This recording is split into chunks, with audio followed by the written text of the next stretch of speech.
What I'd like for you to do right now, I want you to think about your dream, because I'm in a room full of dreamers. Think about your dream right now. I want you to think about it and envision it. Now, ladies and gentlemen, let me share something with you. I do not believe that any of us have dreams that were not given to us for the purpose of accomplishing those particular dreams. And I want to share something with you that has changed my life. I started out, as was indicated by Jack.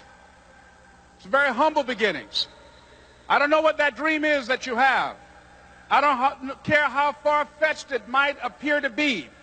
I don't care how disappointing it might have been as you've been working toward that dream. But here's what I know, that that dream that you're holding in your mind, that it's possible. Let's say that together, please. Say, it's possible. See, sometimes we can't say, I can do that. But what we can say, that it's possible that I can have my dream. As we run toward it, as we work on it day in and day out.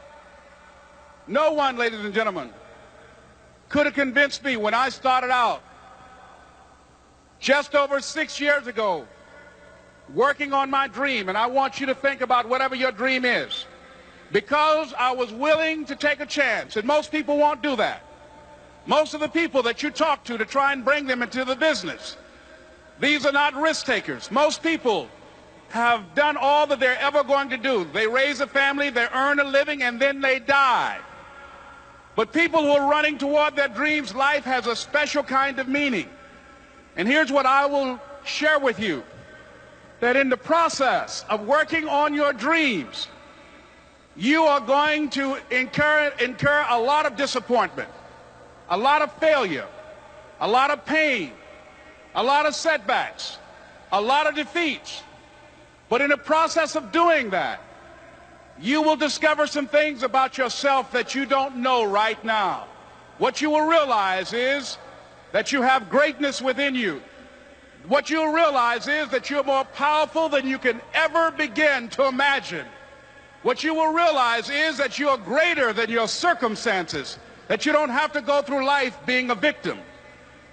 As Jack indicated, I was born in Mamie, Florida, in an area called Liberty City, in an abandoned building on a hard linoleum floor with my twin brother.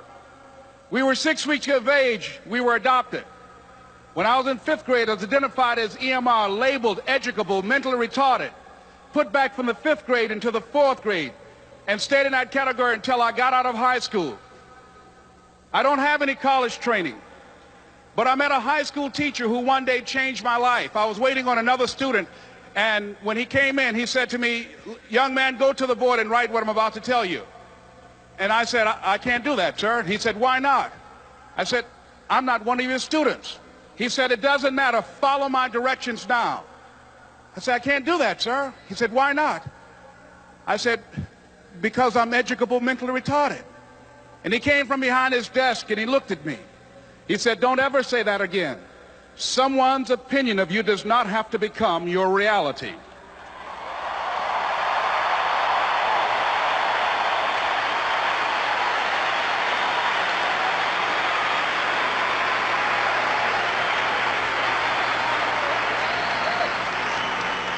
And that man, Mr. Leroy Washington, did something for me. He started planting seeds in my mind that enabled me to begin to dream, as Dexter has been doing for you. And ladies and gentlemen, I started working on my dream. And most people don't work on their dreams. Why? For many years I didn't. One is because of fear. The fear of failure. What if things don't work out? And the fear of success. What if they do and I can't handle it? The other thing is that most people, ladies and gentlemen, they get comfortable. They stop growing. They stop working on themselves. They stop stretching. They stop pushing themselves. And they end up becoming very cynical about life, and they throw in the towel on themselves and on their families and on their dreams. And the other thing is that most people don't feel worthy. What I'm doing now, I could have been doing years ago. But because I did not have a college education, because I didn't believe in myself, because I allowed other people's opinion of me to control my destiny, I didn't act on my ideas. So I applaud you for your dreaming, for your running toward your dream. I applaud you for believing in yourself, because that's what life is about, stretching and challenging, looking for ways that you can begin to improve yourself. And ladies and gentlemen, as a result of stretching out, of acting on my dream, and I don't know what that dream is for you, I can tell you that it's possible. No one could have convinced me that after just over 6 years, I will have my own book entitled Live Your Dreams. Just over 6 years, I would have 5 specials on public television. Just over 6 years, I've done motivational speaking for AT&T, Procter & Gamble, McDonald's Corporation, Xerox, IBM. Just over 6 years. I will now have my own talk show that will premiere on Monday, Labor Day. I'm saying to you, your dream is possible. Your dream is possible. But not only is it important that you believe and begin to know that it's possible for you to live your dream as you run toward it, but I've done something that I want to share with you called Choosing Your Future. In fact, I've developed a set of tapes talking about how to begin to create your own reality by choosing your future. And not only is it important for you to know it's possible for you to choose your future, but it's necessary that you work on yourself, that you develop yourself. It's necessary that you get the energy drainers out of your life, people who don't want anything. It's necessary to know that everybody won't see it, that everybody won't join you, that everybody won't have the vision. It's necessary to know that a lot of people like to complain, but they don't want to do anything about their situation, that you are an uncommon breed. You know, you have to know within yourself that I can do this. Even if no one else sees it for me, I must see it for myself. That's necessary. It's also, ladies and gentlemen, necessary that you be creative when you're working on your ideas, that you understand the importance of changing up, of readjusting your strategies. Many times we can have a great idea, but if you're not advancing it in the right way and things don't happen, you become discouraged and think the idea doesn't work. No, that's not true. It's necessary that we become creative. I remember when I was in New York walking down the street, and a guy approached me and said, "Hey, mister, can I shine your shoes?" And I said, "No, I'm in a hurry. I don't have time." I kept walking. Someone else said, "Hey, man, your shoes look clutty. May I shine your shoes?" I said, "No, I don't have time. I'm sorry, I'm busy." And I was walking fast, and many people solicited me for my business. And then finally, a young man stepped in front of me, and he said, "Excuse me." And he started counting, 97, 98, 99, 100. He said, "Sir?" I said, "Yes." He said, "Come here, please." I said, "What is it?" He said, "Today is my birthday. And every year, just to thank God for another year of life, the 100th person who passes my shoe shine stand, I offer them a free shoe shine. Would you give me the honors?" I said, "Why, sure." I got up on the shoe shine stand, George, and I sat there, and he shined my shoes diligently. And when I got down, I looked at them. They were sparkling. And I was walking away, and I said, "Thank you." And I stopped. I said, "Excuse me, but how much do you usually charge?" He said, "Only $2. I said, "I tell you what, today's your birthday. Here's $5. Keep the change." He said, "Thank you." As I was walking away, looking in the opposite direction at other people coming, he started counting again. 97, 98, 99, 100.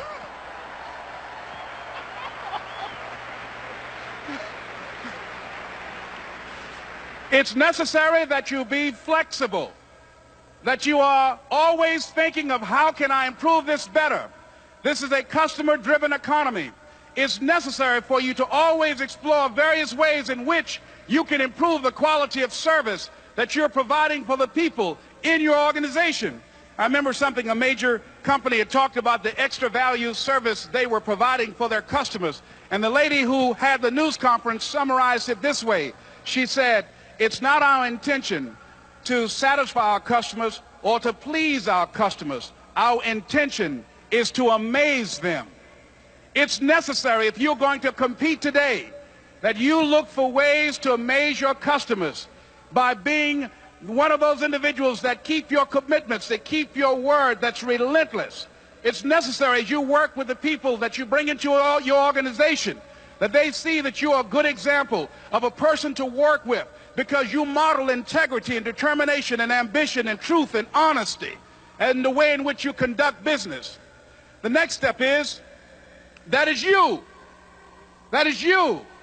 That no one can do it for you but you.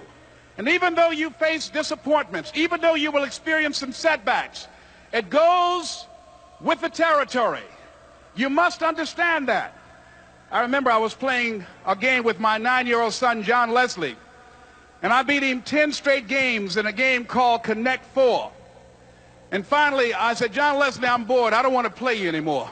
And I got up. I said, I'm ready to go to sleep now. And repeat out to me, please. Let's say this together. It's not over until I win. John Leslie said, no, you can't go now, Dad. I said, why? He said, it's not over until I win. That was his attitude. We sat down and we played several other games. And finally, after the 11th game, John Leslie won, and he got up and he yawned. And he said, I'm ready to go to sleep now. And I'm saying to you, what if all of us took that attitude after we face a rejection and a no, or we have a meeting and no one shows up, or somebody say, you can count on me, and they don't come through? What if we have that kind of attitude? The car's repossessed. Nobody believes in you. You've lost again and again and again. The lights are cut off, but you're still looking at your dream, reviewing it every day, and say to yourself, it's not over until I win.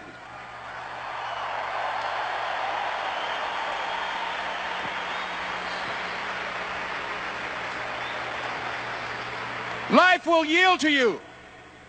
Now here's the next step. Repeat after me, please. It's possible. I can live my dream. It's necessary. I work on myself. Surround myself with winners. Become creative. It's me. I've got to make it happen. It's not over until I win.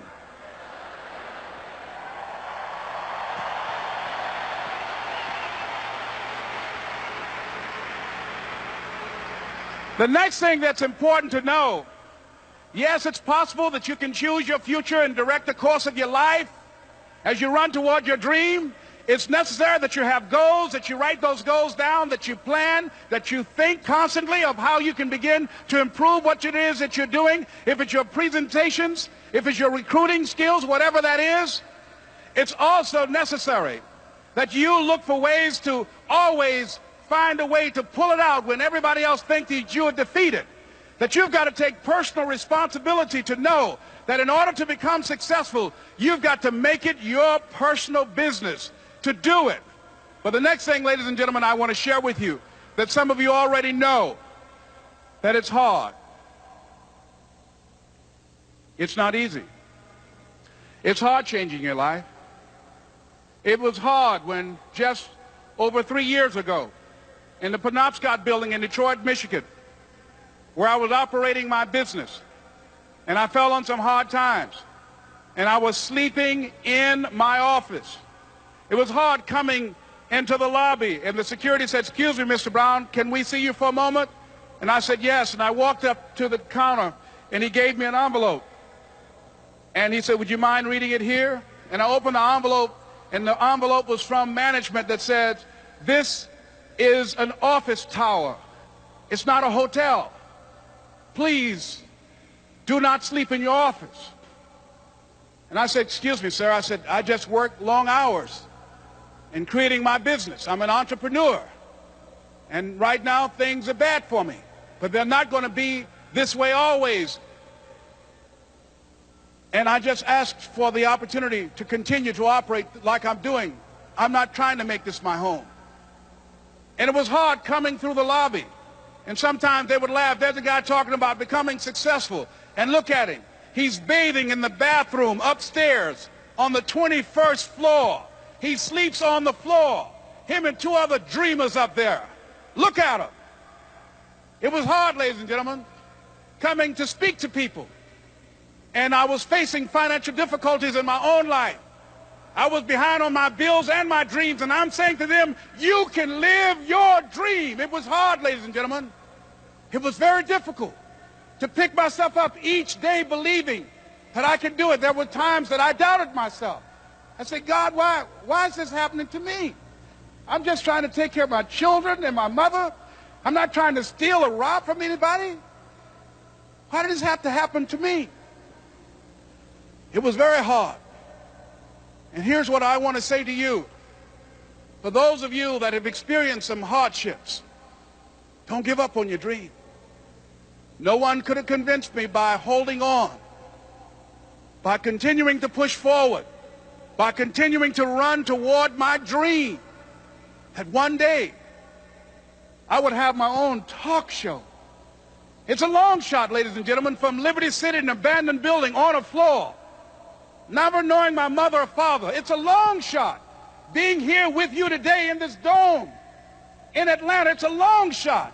No college training, labeled educable, mentally retarded, but I kept running toward my dream.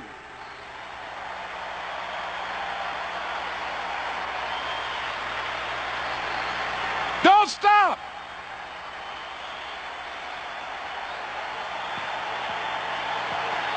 Don't stop.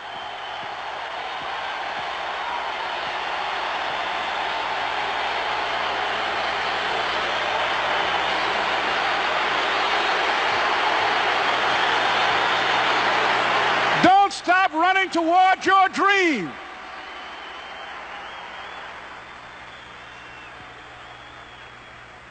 It's very important as you hold on to that dream. There are moments when you're going to doubt yourself. There are rough times that are going to come, but they have not come to stay. They have come to pass. It's very important for you to know that. Don't say I'm having a bad day. Say I'm having a character building day.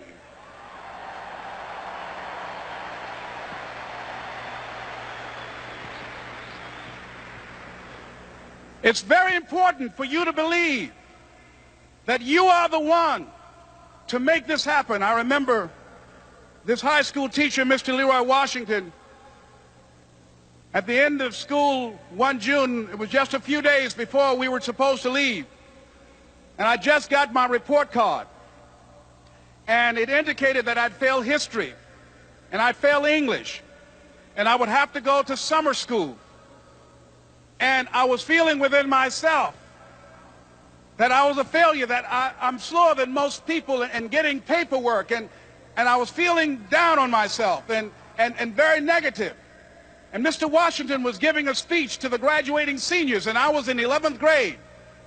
And even though I wasn't supposed to be in there, I went in there because the speech he was giving, that speech was for me.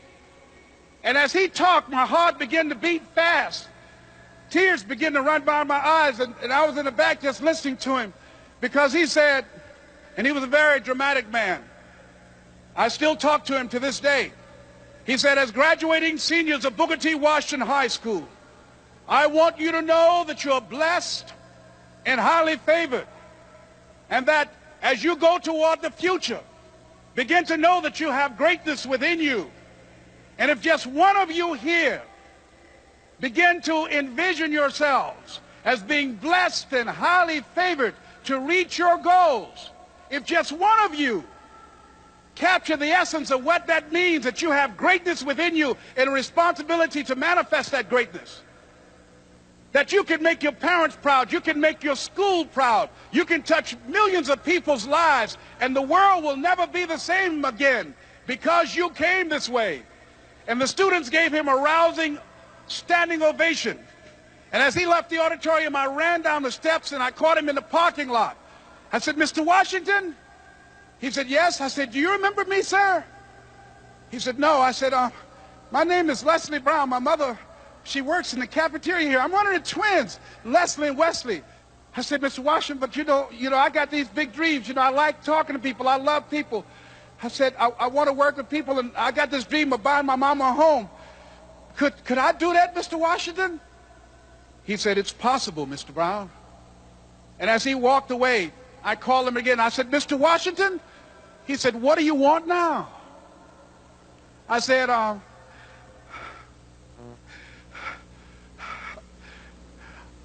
the one, sir. I said, I'm the one. You remember me, sir. I'm Miss Mamie Brown's boy.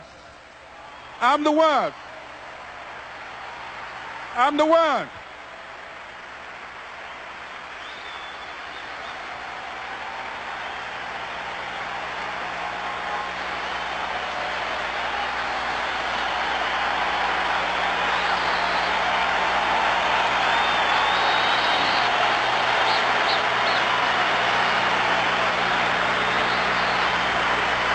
And you must feel that that's why you're here, because you are the one. And I remember when PBS first played one of my specials called You Deserve, one Sunday afternoon in Miami, Florida. I had some friends call him to tell him to tune in. And he watched the program. He called me in Detroit, and I answered the phone. I said, hello. He said, may I speak to Les Brown, please? I said, who's calling? He said, you know who this is. I said, oh, Mr. Washington, it's you. He said, you were the one, weren't you? I said, yes, sir. He said, and you were so crazy. I said, I know, but I'm rich now.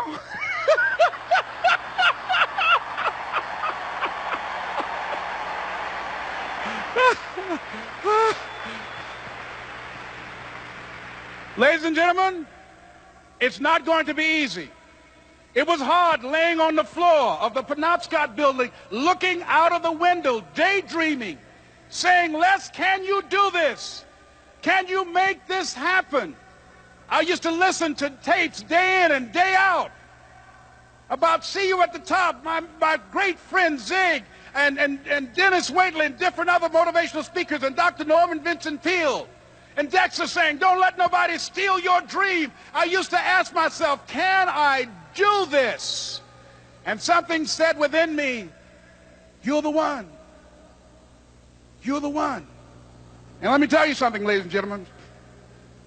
While you're here, and before you go back home to your respective cities and communities, write down at least 5 reasons on why you deserve your dream, on why you won't give up, what's going to make you unstoppable, why you must be unreasonable, because logical, practical thinking says you can't do it today. But if you want to produce unreasonable results in your life, like living your dream and taking charge of your destiny, you've got to be an unreasonable person. You've got to be an uncommon person. So write down the reasons of why you're here. My first major goal was to buy my mother a home. And let me tell you something, ladies and gentlemen. What will reasons do, Les? Nietzsche said, if you know the why for doing, you can endure almost anyhow. What do you mean by that? If you know why you're doing something, when the hard times come, and they're going to come, when the disappointments and the rejections come, and they're going to come by the truckloads, your reasons will be your rod and staff to comfort you, to pick you up. Once again, I got a saying on one of my tapes, if life knocks you down, try and land on your back, because if you can look up, you can get up. Let your reasons get you back up.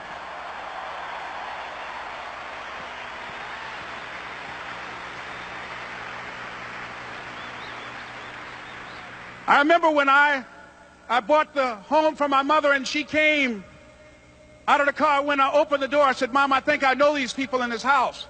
That was my first major goal. And then I couldn't conceal it anymore. I said, Mom, I got this for you. And as she went from room to room, looking at the house and saying, thank you, Jesus. Thank you, Lord. No one ever could have convinced me that this could have happened to me. And she looked at me, she said, Leslie, and you caused me so much problems as a boy. You were always into stuff.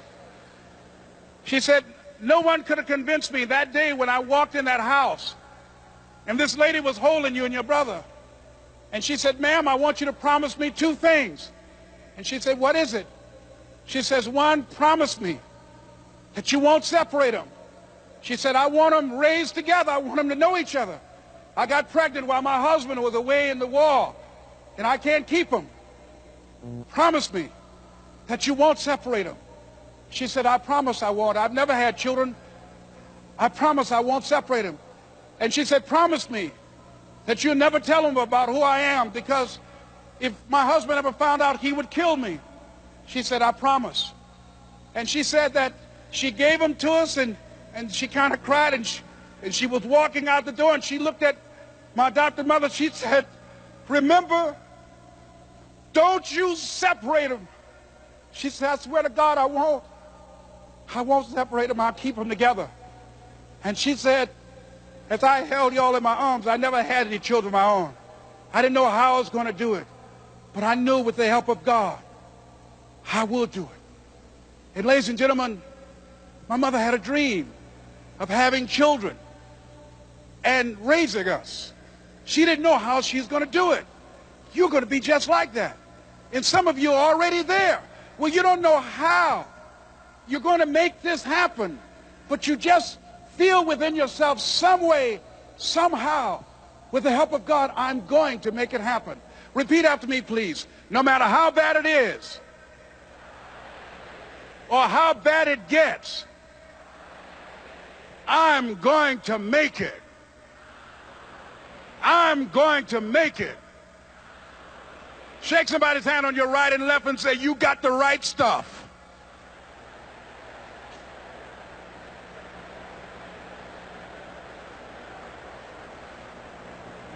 So yes, it's possible for you to live your dream. It's necessary that you associate with winners, that you work your system, that you are relentless, that you never give up. It's you. You've got to take personal responsibility. You've got to make it your personal business to make it happen. And you've got to resolve within yourself that I can do this, that it's hard, but you've got to say, I'm the one. I'm the one to make this happen. I'm the one to become successful in this business. As you work to help other people to become successful, that feeds your success. But you know it's going to be hard, but find out what will make it worth it for you. So, ladies and gentlemen, if you want to make your dream become reality, the people that are running at their dreams know that it's possible that you can live your dream, that it's necessary, that you're relentless, that you have a plan of action, that you are creative. The people that are living their dream are finding winners to attach themselves to. The people that are living their dreams are the people that know that if it's going to happen, it's up to them. And they're resolving within themselves, it's not over until I win. The people that are running after their dream know they're going to have hard times. They keep on running because they're saying within themselves, I'm the one. I'm the one. No matter how bad it is or how bad it gets, I'm going to make it. The people that are running after their dreams are the people that are hungry. Shake somebody's hand on your right and left and say, you got to be hungry.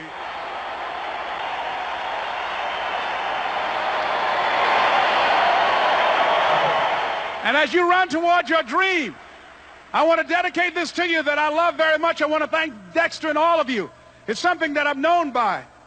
It's on our tapes called Choosing Your Future, and it says simply this, that if you want a thing bad enough to go out and fight for it, to work day and night for it, to give up your time, your peace, and your sleep for it, if all that you dream and scheme is about it, and life seems useless and worthless without it, and if you gladly sweat for it and fret for it and plan for it and lose all your terror of the opposition for it, and if you simply go after that thing that you want with all of your capacity, strength and sagacity, faith, hope and confidence, and stern pertinacity, if neither cold poverty, famish or gulf, sickness or pain or body and brain can keep you away from the thing that you want, if dogged and grim you besiege and beset it, with the help of God you'll get it. This is Mrs. Mamie Brown's baby boy, Leslie Calvin Brown, saying it's been a plumb pleasing pleasure as well as a privilege. Thank you.